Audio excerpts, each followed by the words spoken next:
இந்த ஊர் தலைவாசல் எங்கன்னு தெரியல. சுத்தி சுத்தி இதே தெருல ஓடிட்டு இருக்க. அட பாவிகளா, காலையில 6 மணிக்கு ஓட ஆரம்பிச்சது சாயங்காலம் 6 மணி ஆகி ஓட்ட நிக்கலையே. டேய் செவல, தாவுடா தாவு. எங்க தாவுறது? நானே தவந்துகிட்டு இருக்கேன். சந்து முத்தா இருக்கு. மெயின் ரோடு எங்கடா இருக்கு? ஐயா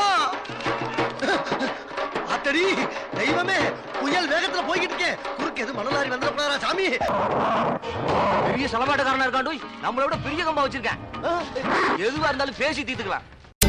உசிரே நீதானே நீதானே கடலாவும் கூடலானே எதுவும் வேணாமே வேணாமே முடிவும் கூடலானே. Back side okay. முகத்தை பார்த்து முடிவு பண்ண வேண்டியதா நம்ம வேலை. எப்படி பார்க்கலாம்? போ போ.